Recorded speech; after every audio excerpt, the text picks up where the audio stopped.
Gusto mo ba na ikaw ay hinding-hindi mawala-wala sa isipan ng partner mo?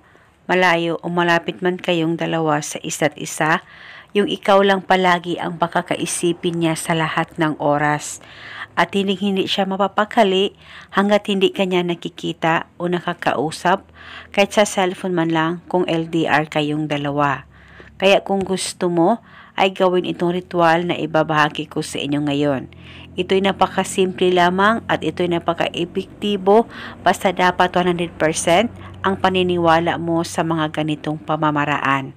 Pwede mo ito gawin sa kahit na anong araw o oras na gusto mo. Ang gagawin mo lamang ay kumuha ka ng bote, plastic o babasagin na bote ay pwedeng gamitin.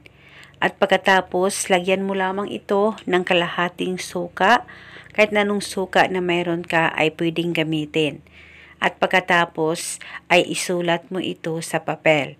Pangalan at apelyido niya, ako lamang palagi ang pagkakaisipin mo sa lahat ng oras.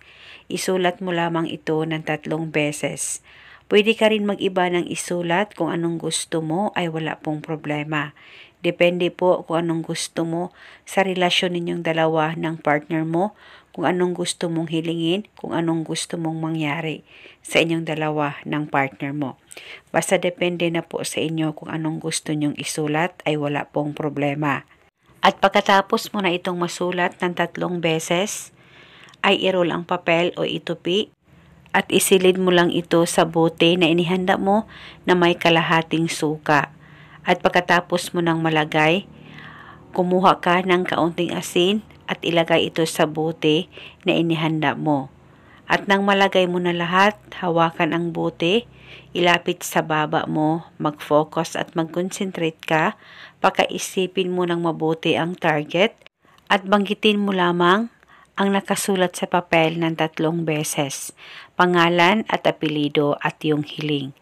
At pagkatapos ay takpan mo na itong ritual at itago ito hanggang kailan mo gusto. At pwede mo rin itong dalhin kahit saan ka man magpunta.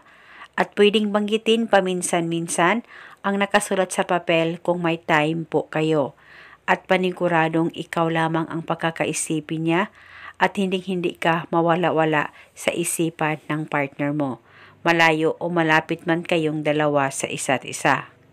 At araw-araw, hindi siya mapapakali hanggat hindi kanya nakikita o nakakausap kahit sa cellphone man lang. At eto muna sa ngayon, maraming salamat po sa panunood. May God bless us all.